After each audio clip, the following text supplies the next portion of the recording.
Welcome to Who Knew. We are fans of the current series of Doctor Who, and here we discuss our likes, dislikes, and insights into the modern regeneration of the show.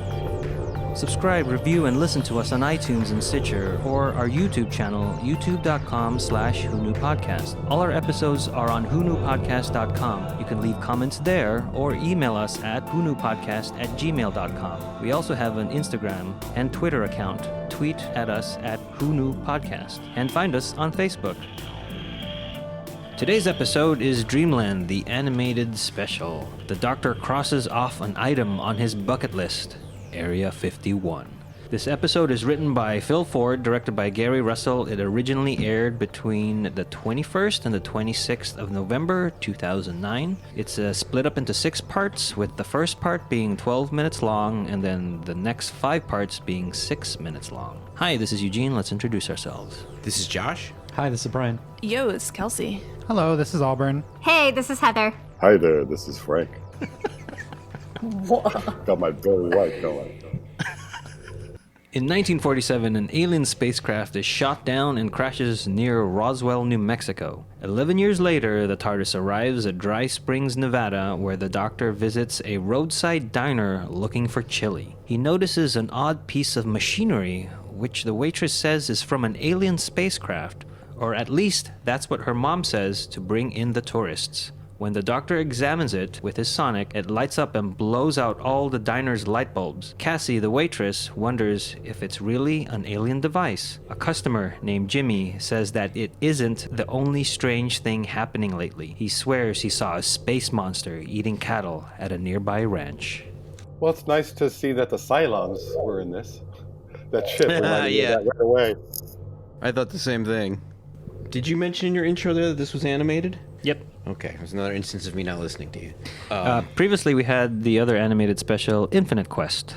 Yeah, I didn't see that one, but I'm going to use the term animation pretty loosely here. Pretty loosely, yeah. Yeah, we discussed that, yeah.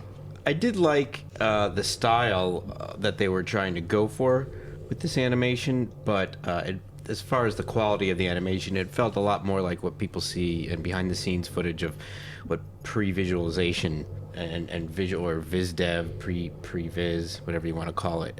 It was more like layout, obviously. There were actually a few shots that were animated really well. It's probably the only real animator they had on the production, and those were the 3 shots that he did, or she. But overall, once I kind of got used to it, it didn't bother me so much, but it didn't bother me, but I was constantly distracted through the whole thing of the limitations. I did think, I know I'm speaking a little ahead for some of the plot stuff, but I did think they had some really interesting or well thought out saves or cinema tricks to avoid showing certain special effects and things the animation probably couldn't do. Clever. So I thought some of that was clever. Probably overall, with what their limitations probably seem to be, I thought they did a really good job. But on the other hand, too, it's like, why? But so this was broken up into just like the Infinite Quest, this was made for kids. I think this worked better as a whole. Yes. I agree with you on that. But about halfway through, I kind of hit pause to see how much more is this. I was like, wow, is this much more story? Okay, and no, then there's not. Well, no, but I kind of got interested in seeing like, all right, how's the rest of this gonna play out? But I, like Heather said, I loosely call this animation, and we'll talk more about opinions of the whole show later. I did like the designs. I thought I felt like I was watching David Tennant. I will say that. Yeah, I really would have loved to have seen this episode acted out, personally. I mean, they could still do it if they really wanted to. I'd watch it. Well, this was done in 2009, which had not the big budget that they have now. So Phil Ford, the writer, wanted to do things that he couldn't do live action. So that's why they set it in the 50s, a period piece.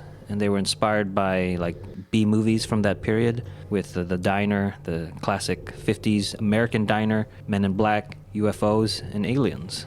Following what Josh was saying, I also thought it was disjointed, partly because of the skips in animation, like you're saying, they just didn't need to show it, so it felt disjointed, and also, as it progressed, it was filmed in the 6-minute segments. So for me, it didn't flow when it needed to. It did do a better job than the other, but it still kept taking me out going, okay, this is a strange pacing. Yeah, well, plus The pacing wasn't helped by the fact everyone, whether they were running or walking, was standing perfectly upright. Yeah, there was just a lot of roboticness to this. I did think the voice acting was pretty darn good. I mean, obviously David Tennant and Georgia Moffat we'll talk about. I have a question about her, but we'll get to that later. Yeah. Go ahead. I like that we open with the song, the music, the Everly Brothers. All I have to do is dream. It sets the story in the time period without having to see much, and I just like that they got the rights to use that piece of music. That's where all their budget went. I'm like, who's gonna know this? Not the kids. I know, interesting that they made that choice. Yeah. Although I do have to say, I wish someone was there when the doctor comes in and says, hi, in a southern accent. I want someone next to him going, no, don't do that. Yeah, right. He has no companion. He has no companion to stop him. I want to know what happened in 1962 to the chili industry.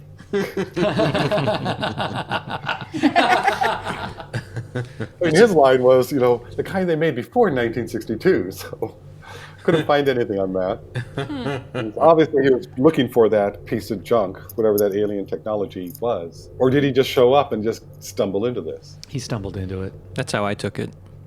I did think that, any government agency that, the fact that thing was on display so blatantly I almost felt more far-fetched than aliens actually existing and coming down to Earth. How I rationalized that is it was inactive. Yeah, you're right. You know what? Because right after I thought that, they showed up and then they said it got has been activated by an alien, not a human. The doctor being the alien. Did they say that? I'm saying that there's no human technology. Oh, that would have activated Yes, it. correct. Right. Several men in black arrive to retrieve the ionic fusion bar, better known as the waitress's piece of junk. One of them won't take no for an answer, so the doctor, Jimmy, and Cassie escape in Jimmy's pickup truck. He drives them to see a giant footprint in the sand that the doctor says is from an alien insect called a viperox. Oh, and one of them just happens to be standing behind them. They run away just as a helicopter arrives and blows up the viperox. It's the U.S. Army with orders to bring them to Groom Lake Army Air Base, also known as Dreamland, but better known as Area 51. The doctor is absolutely thrilled. So that happened. Yeah. That's where we get the title of the special, Dreamland, being the other word for Area 51, because when you would visit or stumble across Area 51, any visitors who weren't authorized to be there would have their minds wiped, and then they would remember it as a dream, and nobody would believe them. So that's Is that where a thing? Mm-hmm. It's floating around all the conspiracy theories like Majestic 12, Area 51, Roswell. I thought he was calling it Dreamland because it was his dream to see it. That could be it too. That's part of his bucket list. Also, Dreamland is could be a reference to the Edgar Allan Poe poem. That's another possibility. Called what? Dreamland? Dreamland. About Area 51? Now He that was ahead would of have his been- time. That would have been spooky. I really like Jimmy. Does anyone else have thoughts on Jimmy? I agree At with the first I doctor. thought- His name is Doctor, not Doc. Yeah. He actually gets pretty annoyed about that, which I think is funny. He's Yeah. like, when are you going to stop calling me Doc? Yeah, because the Doctor, in previous versions of himself, dislikes being called Doc. And I think it's the first Doctor doesn't like that in the Time Meddler, and then in the 5 Doctors, and then the Twin Dilemma, and then the Ultimate Foe. Well, let's hope he never meets Bugs Bunny then. Yeah, I thought Jimmy was good. It's tough in this social climate right now to get a comfortable grasp on what is like a stereotype, what is accurate, what is derogatory, because but he was a good character. It's funny to see the 50s, greaserness of him. I liked his hair. Yes. It was great.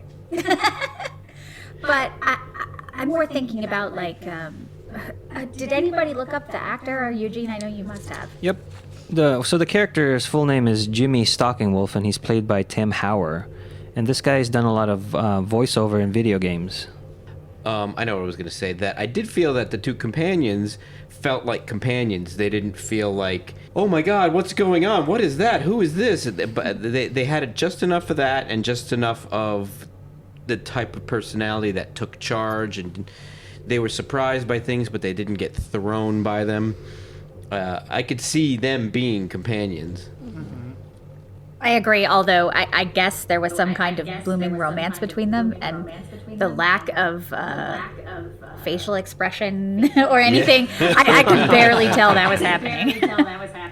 Yeah. This is how they did romance in the classic Doctor Who. All of a sudden, at the end of the episode, we're together. And that literally did happen to one of the Doctor's companions. Fourth Doctor had a companion at the end of an episode, an end of a serial. One of the people that they met, she says, I've fallen in love with him and I'm staying with him. And that was her last episode. I'm glad you said that because I was thinking this had a feeling of the classic series more than the modern series. The setting, the way the dialogue went, and I like the flashbacks to him not liking the term doc being part of the classic doctors from, what do you say, the first Doctor? Yes. It's really interesting. Kelsey and I are currently watching through the 13th Doctor, as I'm sure a lot of our listeners are. And it's fun going between like a very, very modern take on Doctor Who and even this, which was only, well, I guess almost 20 years ago now. Well, 10. 10 years ago. Jeez, don't do that to me. Which I guess is, yes. And this, which I guess is only about 10 years ago now. But just see like the different character pieces. I think even was it this episode or was it Waters of Mars that had the Houdini reference? This one. It was this one, and we had just watched another Houdini reference with the 13th Doctor. So if you're jumping around and watching different Doctors at different times, I think it gives you a little bit more of a perspective on how the Doctor grows and changes. Mentioning the classic Doctors, the way that they wrote this, they wanted to be more cliffhangery in that aspect, so that's why you're feeling that vibe, even though they're broken up into 6-minute episodes. I think that did keep me watching it, though, and just kind of kept me curious, so it did work to a certain extent. But it was very formulated in run, get caught, escape, run, get caught, escape. Yeah, again, for kids. They're like, what's going to happen? And I know you haven't gotten to much of it yet, but since this is a certain type of episode, I'll mention it. Like, how many times is that general or colonel going to pull out his gun and not use it no matter what happens in the room? So many times. They meet the man in charge, Colonel Stark, who tells them that they are going to have their minds wiped completely. They are tied up, and Stark releases the amnesia gas. Using Houdini tricks, literally, the Doctor escapes his restraints, shuts off the gas, and frees Cassie and Jimmy. They use a ventilation shaft to escape the room, but an alarm sounds. They run and hide in Lab 51, where they find a female gray alien locked behind a glass wall. Before they can do anything, soldiers find them. They run, but are captured again. Okay, I just want to say, first of all, that the Doctor willingly, no one ever cuffs them or anything. I mean, the Doctor doesn't even try to not get strapped to this thing in the memory chamber. Mm-hmm. Well, we don't see what happens in between. We just, all of a sudden, it cuts to them strapped to tables. Not chairs, not like, any other thing. Just a slab with some cuffs on it. That is true. That is true. It is one of those cut moments, and the slabs are very Frankenstein. But I just remember thinking, like, why didn't he prevent this from happening in the first place? But it's whatever. Because that's part of the typical 1950s sci-fi. They even had the poison valves in the room, so the person who's activating it might be caught in them. You see, I haven't seen a lot of B movies, so maybe I'm not the right person to talk about this episode. Yeah, Educate me. Most of, actually, this whole episode has the storytelling logic of a 1950s B movie. Right down to what I was just saying, that the guy never uses his gun, but he keeps threatening to use it. Right. Don't move or I'll shoot. And the guy moves. And he's like, I'm going to shoot. And also his reference where he's like, oh, I love this time period. They haven't seen Die Hard or Alien or Die Hard 2 or Aliens because we're going to escape from using the ventilation shaft. And then the whole bit at the end, that's the big climax about the queen laying eggs, is right from Aliens. Yes. And to break the timeline once again, the 12th Doctor didn't know about the movie Alien. You have a movie about things hugging your face. Mm-hmm. That's racist. Yeah, and Last Christmas? Yeah, Last Christmas. Yeah. No wonder they Did we establish in Doctor Who lore that he loses some memories when he regenerates? Yes, in well, I don't think it's like a canon thing. It's more writer by writer. Is this the point where the 10th Doctor says, "Take me to your leader," Lunzi? That was Before Earlier. that? that was right before. Yeah, that was when they got on the helicopter. It's another reference to it's just an ongoing thing. He's always taking me to your leader. Like Eccleston says, I've always wanted to say that, and then Tennant says it in somewhere else, and he's like, you already said that. And then Colonel Stark says, who's that, rather than Doctor Who. I don't know. It's just Yeah, like, there was a I little was gimmick like this that. is where this is leading to, and then it takes me in a different place. Another thing to set the world in the 1950s is that I noticed that the U.S. soldiers are using M14 rifles, and those came in service around this time because they were discontinued in the Vietnam War.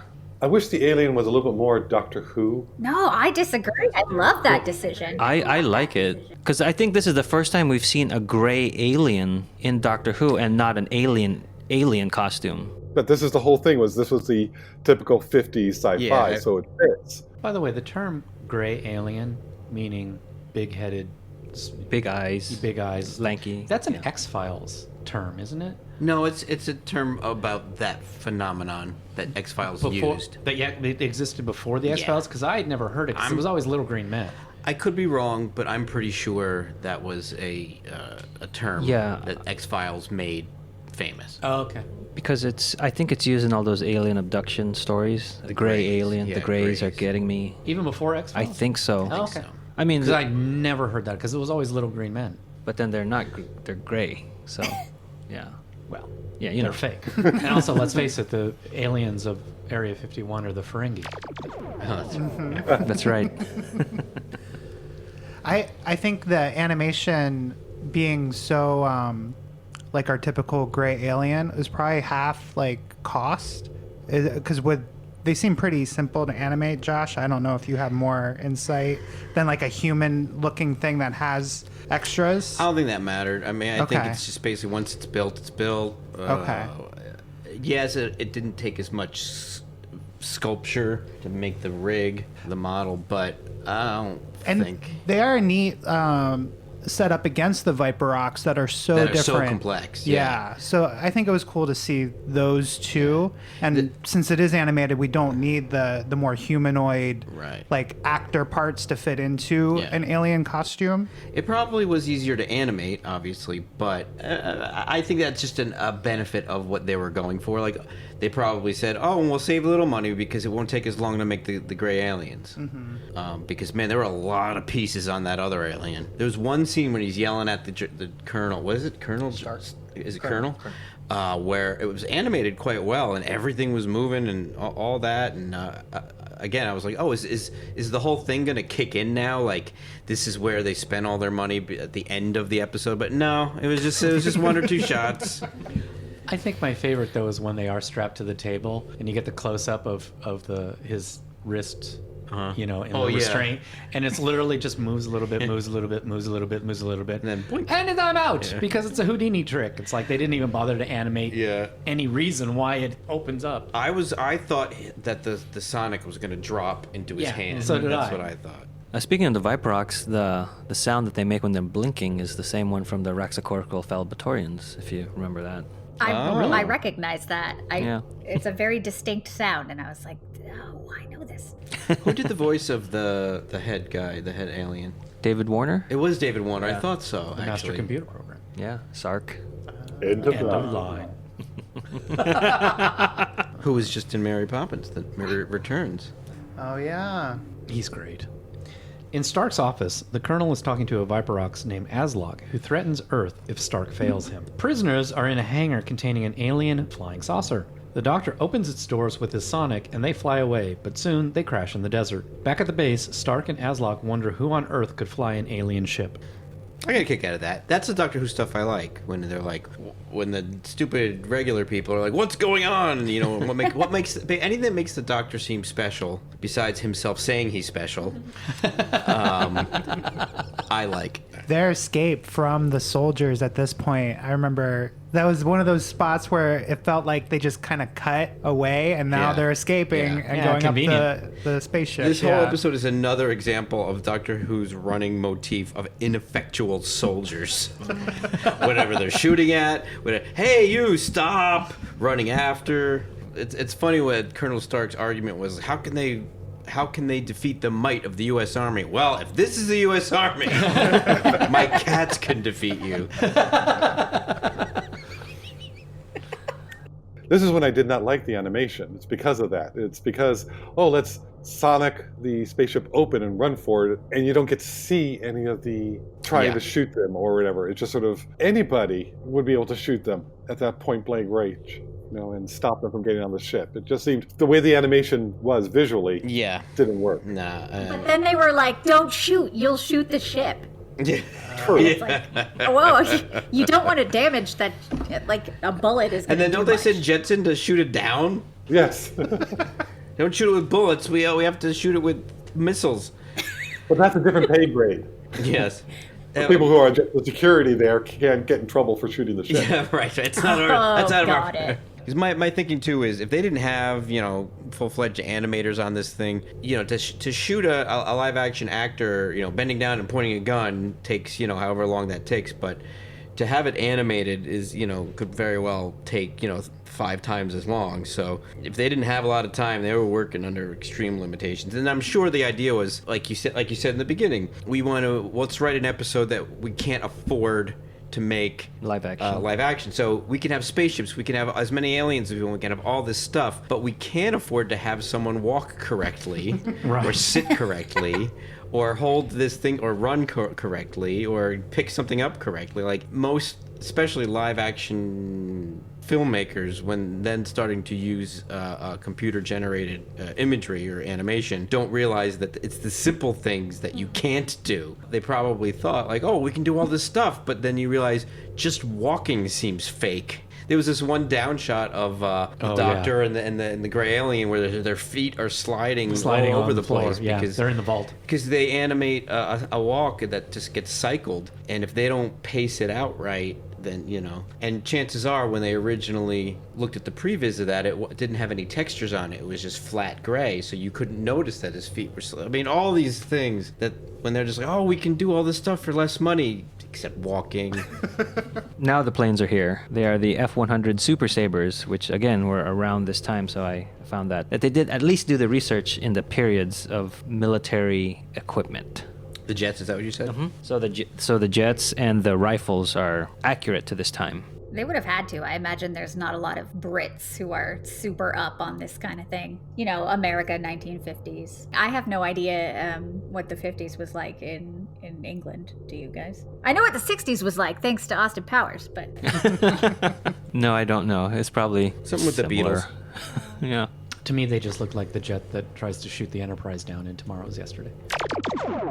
The three walk to a deserted town where a Viprox drags Jimmy underground. The Doctor and Cassie follow them to find Jimmy has been cocooned to the wall. As Cassie breaks him out, the Doctor talks with Aslak and is just about to find out why the aliens are here when Cassie throws a lantern at Aslak, setting the ground on fire. In the chaos, the three run and find the egg chamber with the huge queen that's laying the eggs for their army, and she is not amused. They run again, hop in a minecar, and Temple of Doom it until they ram through an exit and land in the desert. So this is the alien reference with all the eggs and the big queen chamber. You mentioned it verbally, and now we see it. So I thought that was cool that they paid it off. It really grossed me out. Really grossed me out. Ugh. And also, I love the Doctor's reference to when we say she is not amused. Yes, all the says way back that's to tooth and claw. Yeah, and he says, that's a theme with me in royalty or something like that. Yeah. I did like that. They keep referencing how the Viperox can hear things, and so that's how he knows he's not human. He can hear two hearts. And I love the Doctor's response of, and listen to them, I'm not scared of you. Or he says, listen to their rhythm, I'm not scared of you. I was like, Yeah, oh, that was that's such a cool line. it's I a was like, really cool line. yeah. There's actually a good number of moments like that in this. That's why I kept getting sucked in when there was Doctor stuff going on and with David Tennant's performance and even the design of him, not necessarily the animation, some of the animation, but and then all of a sudden some low production quality thing happened. But this definitely felt like a Doctor Who episode, one of the lesser thans, but the lesser thans, those are my neighbors who don't do much. But there were a lot of nice moments like that.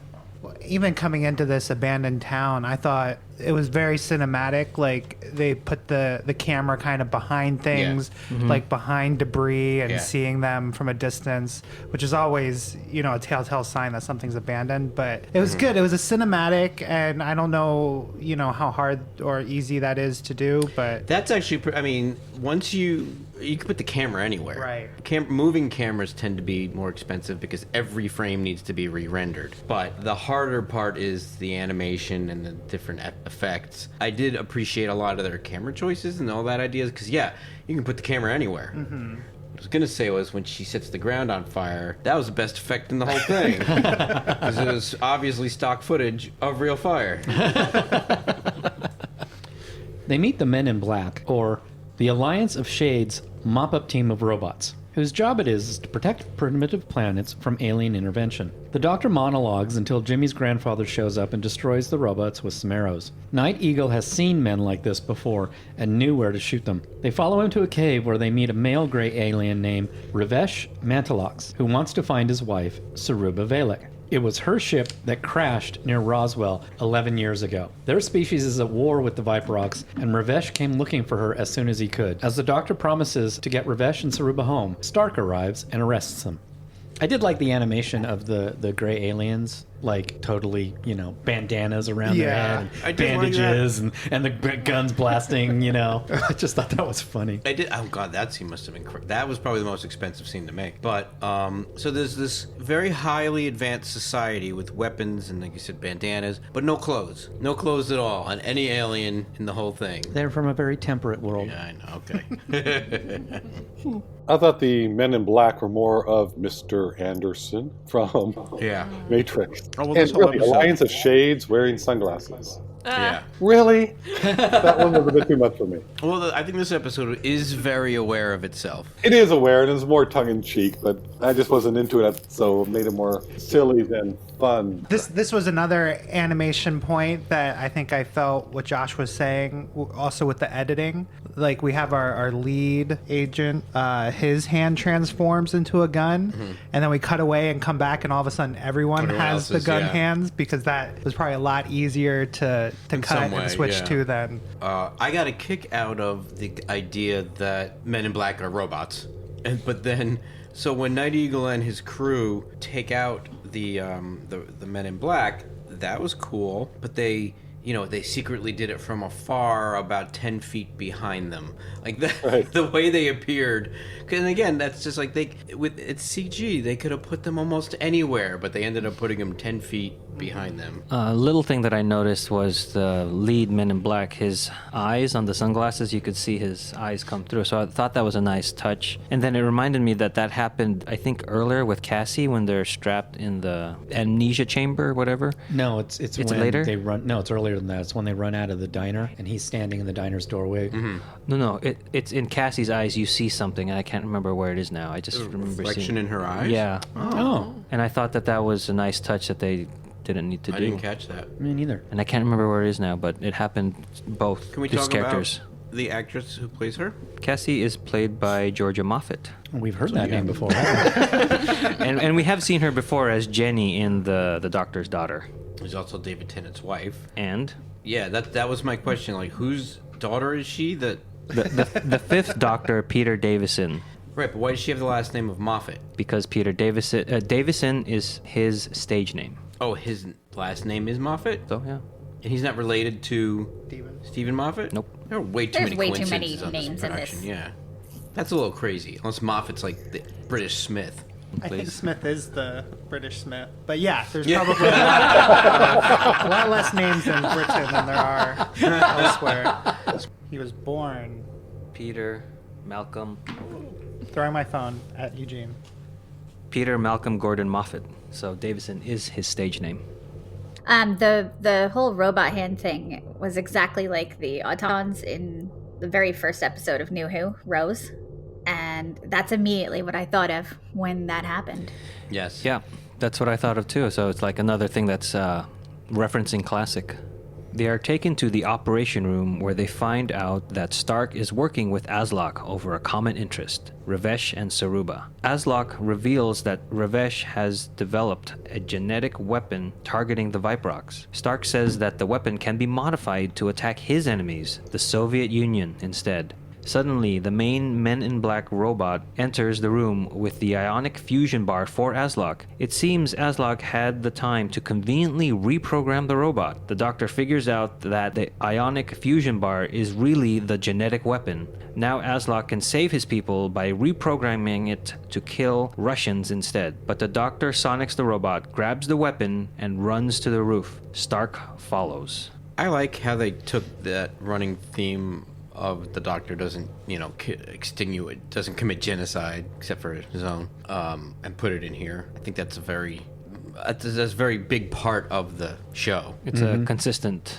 with the rest of the live action stuff. Yeah. But where it's a little weak is that he keeps making references to the Viperox will change or might be able to change in the future They instead evolve. of just for the sake of not committing genocide. Yeah, you know what? You're right. At first he says it's possible, but towards the end of the episode he makes it sound like he knows. Yeah.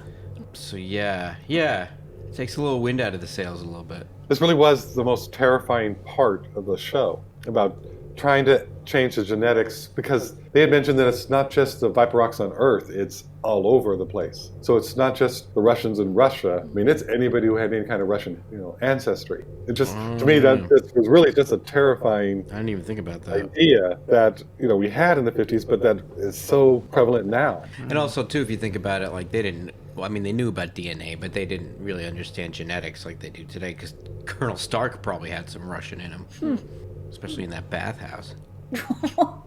Okay. He's obviously watching a different version. It's a different dreamland. Yeah. The Doctor convinces Stark to trust him and not the Viperox. Aslak bursts onto the roof, says that they will tear the Earth to shreds, and flies away. Back inside, they find out that Aslak attacked Ravesh, who is near death. Saruba can save him with equipment from her ship, but it's located down in the vault, Ark of the Covenant style. She and the Doctor enter the vault, where they battle Scorpius flies, a giant swarming brain. They run, hide in a box, and escape with a device from Saruba's ship. This is my favorite pun of the thing. The Doctor, after they get out of the hangar, says, Remember, some men are born great. Others have crates thrust upon them. That was great. I was like, what is That this whole doing here? escape was great. And it also reminded me of Metal Gear Solid, the video game where you're hiding in the box to avoid the Russian guards. I don't know. My favorite line in the show, and what did he say? That you always what? In case you ever have to escape in a box. What was it? Always count your steps. Always count your steps in case you have to escape in a box.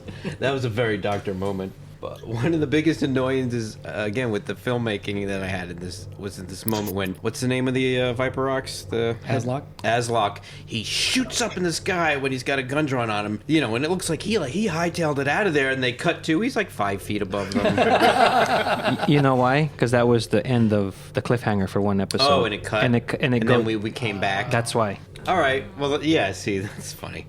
But again, too, it was another instance of this guy's got a gun on him. Don't move. And then, unless you run, unless you move, then I don't be able to shoot you. And I just always like the Sonic being used as a screwdriver. Yeah. Yeah, it's Oh, always I didn't nice. even think of that. Yeah. But this was just almost a little filler for to have the alien flies attack them. It's just... Well, Oh, because yeah, it's a because small like 6-minute episode. that- It's kind of, yeah, why but you are know we doing why this they did again? that? They did that because they could have a swarm of alien flies rather and have the gray alien run off screen, find her ship, search through her ship, get the device, and run back. In the meantime, he's just fighting an alien swarm. It was much cheaper. Had to be Again, careful. it's for kids. They're going to be like, ooh, Yeah. new monster. Yeah. But Well, I just the first time I watched it, and it was like, what is going on? And then when she runs up and says, "I have the device," it's like, Right. Of course you do. Yeah. I think the whole scenario would have bothered me more if the humor in that section wasn't so good. I mean, the humor was so great that I was like, I don't even care. I'm laughing. Yeah. Yeah, that's true. I gotta say, a lot of the banter in this whole episode felt very like a Doctor Who episode. Mm-hmm. No, the dialogue is strong. It's very strong in this. I don't agree. I don't think the delivery is all that strong because some of the people don't have the history of being a voiceover actor. I didn't find it to be too bad. I thought David Tennant did a great job with the voice acting. I didn't feel like he missed a beat. But In the defense, yeah, I mean, in their defense, I mean, David Tennant knew exactly who his character was, and he's played it a million times. And these other two people are working with animation that is virtually expressionless. well, they don't. All that Which is- voiceover comes first. But I'm saying, but that doesn't change how it ends up coming out after. They acted it the way that they imagined it in their head.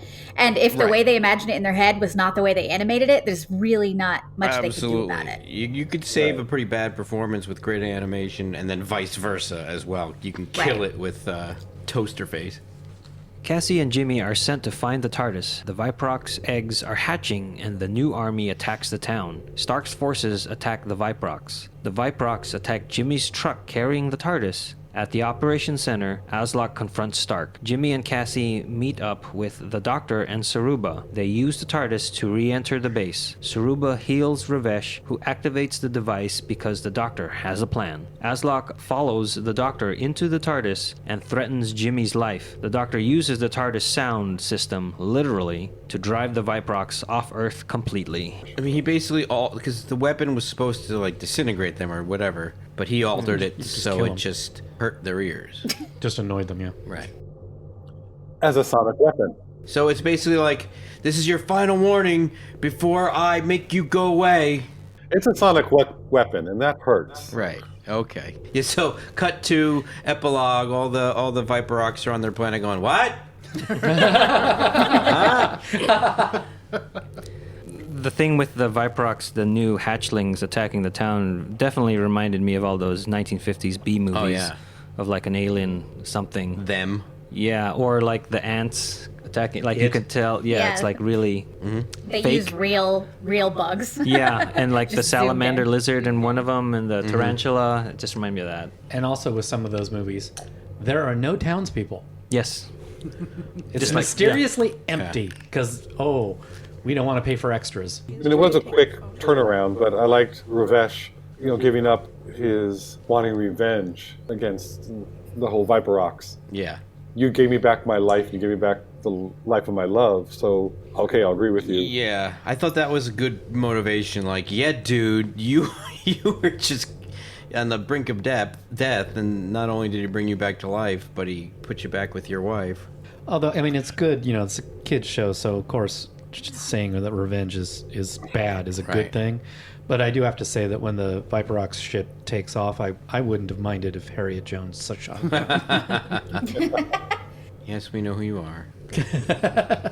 We know what you'll do. I want to know if the rest of the Viperox in the universe also heard it.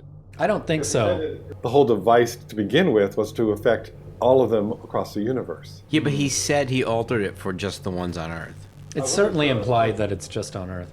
Especially if they're running away from it, that means that it should get weaker or they should be able to run away. Later, the Doctor gives the genetic weapon to Stark because it will protect Earth from any future Viperox invasions. He explains that he had converted the device on an ultrasonic level to greatly annoy the Viperox rather than kill them. The TARDIS was just an amplifier. Ravesh and Saruba fly off in their ship. Cassie and Jimmy watch as the TARDIS disappears. Here at the end, we have another consistent thing about the Doctor. Colonel Stark salutes him, and he's like, "Don't salute me." Don't, yeah. Right, yeah. And, don't give Stark the device. Just, don't. I didn't really see it as turning over a new leaf as much as like, oh, well, what I want's not going to work, so I'll just do this then. I just want the episode that takes place in the 60s where we see all the Russians in Moscow go, "What's that noise?" and try to dig underground. In Russia, it digs you.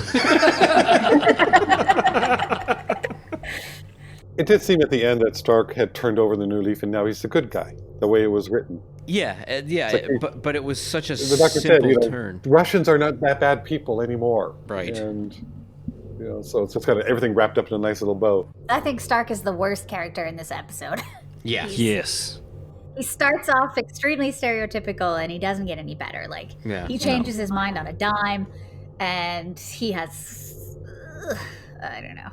I just don't like him. Yeah. But I guess it fits. It fits the motif. I get it. All right. So we mentioned Georgia Moffat being Cassie Rice, and then Tim Howard being Jimmy Stockingwolf. Then we have Lisa Bowerman, who voices Suruba Valak, and she was previously in Doctor Who as Kara, a cheetah person in Survival, the last serial of the classic series. Oh. And then we mentioned David Warner being Lord Aslock. We mentioned him as being in Tron, Dillinger, and Sark. And he's also involved in Doctor Who audio dramas. He was also... What other time travel movie was he in? Time and time again. Time after time. Time after time. That's what it is. Time after time and Time Bandits. That's right. He was the Lord of Evil in Time Bandits. Jack the Ripper. Jack the Ripper in Time After Time. Such a good Malcolm McDowell. Such Yes. a good Yeah. movie. Oh. Maybe Steenburgen. When we saw it, when we first saw it, it was a week before the time frame of the movie Time After Time. So when we first saw it, it was actually taking place in the really? future.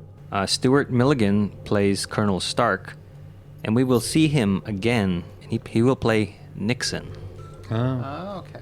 Oh. Stuart Milligan also does a bunch of anime voiceovers, so that's where I recognized his voice from. You can look up, it's just a lot, like Pat Labor and a bunch of other things. Clark Peters plays Night Eagle, the grandfather of Jimmy. He is Harry from John Wick, and he was also in The Wire.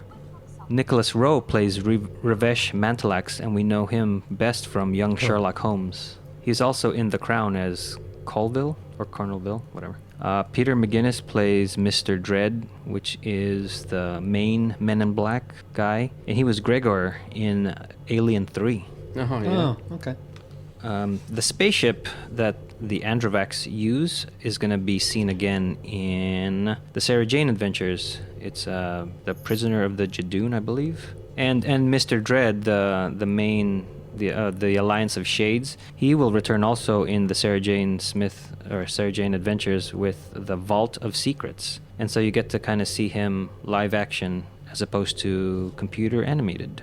All right, final thoughts on Dreamland. Let's start with Heather. Okay. I actually loved the 1950s, the stereotypes, the alien. I loved all of that. I thought it was really clever in that it wasn't clever at all, if that makes any sense. And I knew nothing about this episode going into it, so animation and restrictions aside, I enjoyed it. If you're a completist and want to see everything, go for it. Personally, I did not like it, and I don't think you need to hunt it out to try and find it. Hold on, Tony. What does your cat think? The cat's pissed. The cat does not like my opinion, so it's not for everybody. The views of Heather's cat do not reflect. Yeah, the animation style is a little hard to get over, especially if you're not expecting it, and when you first see people's faces, it's not what we're used to. Story-wise, it has some good one-liners and some interesting things. I don't see myself rewatching this if I'm in a Doctor Who mood, but yeah, if you're a kid or if you want to see something different, it's certainly different than what we normally get from Doctor Who. Yeah, I think our nephew, Auburn, would enjoy this because of the big monsters. And the fact that it's a cartoon. He's 6, so I don't... He's not sick, he's 6. He's also sick right now, but he's 6.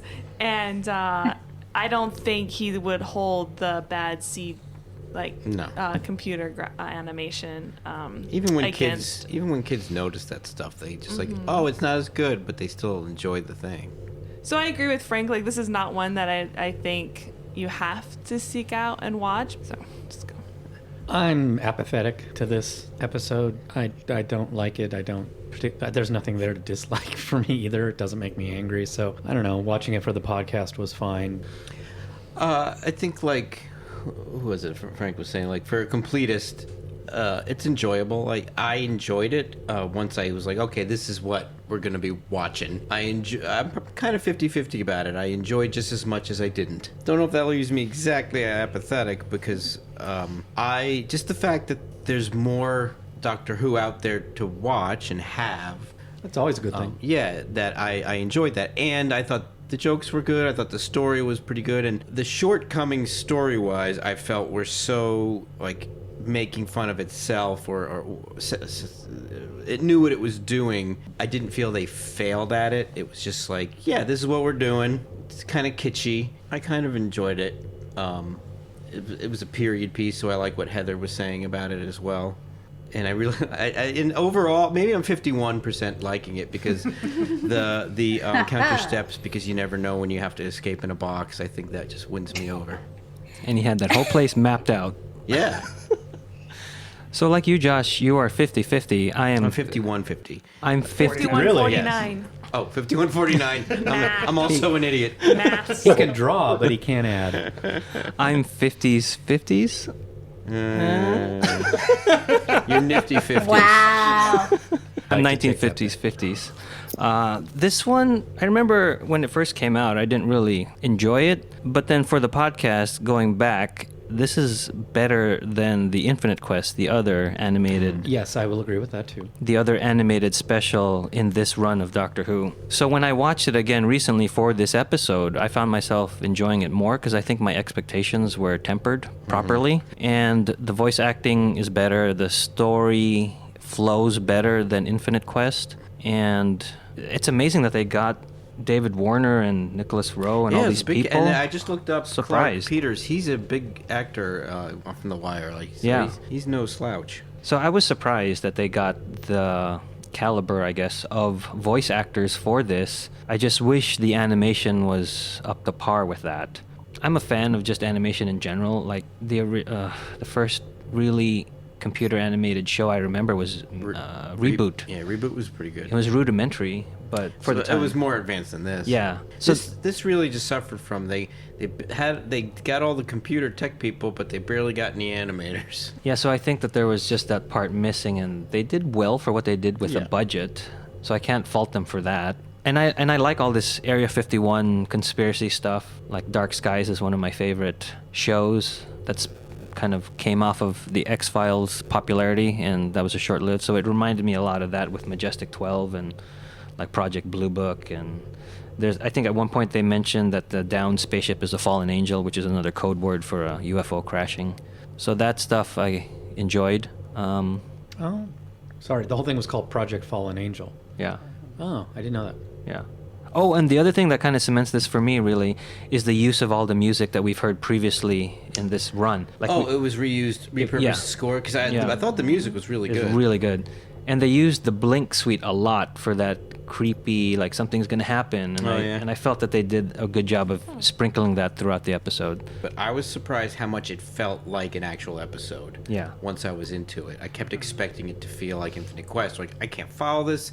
This seems silly, but it's sort of interesting. But it felt like an episode. Yeah, and I think that's why I'm more in favor of it this time around as opposed to when I first experienced it. But it's definitely for somebody who's a completist, because you can leave this. You don't need it for your, let's just say, live action run. If you're just doing the live action, you don't need this. But it's a nice little bonus if you are interested. And I do feel it fits great into the Tennant specials when he was off after Donna. When he was running away after Waters of Yes. Mars, he definitely was on the lam, running Yeah. away. Right, although if you this coming right off of Waters as Mars, he's very lighthearted here. And that other one, Yeah, so that to me doesn't fit, but everything else does, like what we were mentioning about the classic Who references and all. I mean, they even mentioned the Tooth and Claw with royalty. I have this effect on royalty. So it's weird how this sits better in the timeline, the canon timeline, than Infinite Quest does for its season 3. Infinite Quest feels almost like fan fiction. Anyway, that wraps up Dreamland. Thanks for listening, and we will see you next time when the future becomes the present. You've just listened to an episode of Who Knew? Our wonderful theme music is by Michael Grady. Find him on Facebook at The Universe Explodes. All our episodes are engineered by Allburn. You can also find this show in several places. Follow us on Twitter at Who Knew Podcast. Subscribe, review, and listen to us on iTunes and Stitcher. Or our YouTube channel, youtube.com/Who Knew Podcast. Comment on our Facebook page. Please leave comments, reviews, and click like to help support Who Knew Podcast. Also listen to us on your Amazon Echo by enabling a podcast skill. All of our episodes are on whoknewpodcast.com. This podcast is inspired by Doctor Who. The longest running sci-fi show in history. And especially the revival spearheaded by Russell T. Davis. Thanks to Russell, Sydney Newman, Verity Lambert, Ron Grainer, And all those involved in the adventures of our favorite Time Lord. Your work continues to inspire and entertain. Are we okay? We will be in a second. Okay, you let us know. First of all, my lights went out. I don't know. I noticed that. Yeah. I was like, what happened? Oh no. Do you want to check The cat that? did Get out, just get out, just run, just go. But my power's still on. Yeah. So I don't. Do you want to check on Go, that? what's going run, on. Yeah, check run, on that just- real quick. Let me check my other light switch. Yeah, that's more important that Go you're down okay. into the basement with a Open the flashlight boiler that has room. loose batteries. Well, all the power works, but the lights don't. No, If you need to do anything, just please do it. no, I'll just sit in the dark. All It's right. fine. Are the It's lights about in to your get. whole It's about apartment to be off? right here. At least we're watching your back. Yeah. that's right. No, I'm really scared. Oh, no. It's fine for now. That's good. That's very Blair Witch looking. That's good. Don't say that to her. It will freak you. Well, here's a question for our listeners. Which one of us is a professional animation director?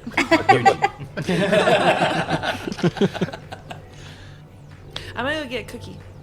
Can you bring me one? Yes. Wait, now I really do want a cookie.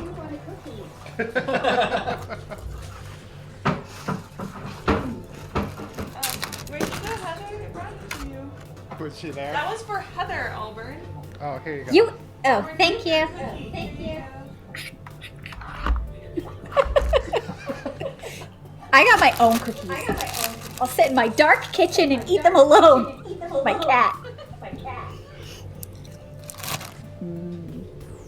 Cookie. Can you hear me crunching? Yes, that I can hear. What's that called? Those type of videos where it's just people audio. ASMR. So this is our ASMR break. Don't get it. I do. This is our ASMR video. We're gonna be doing this later on. Welcome to this week. Doctor Who ASMR. You guys stop. I am ASMR sensitive and you're going to put me to sleep. I am now gonna take a sip from my straw. That's a terrible sound. You know nothing about how this is done.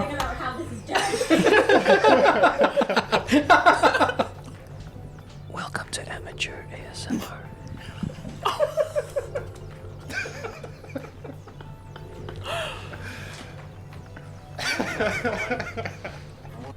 Back when toys were toys and boys were boys. Oh, good lord. That's gonna be your sign off.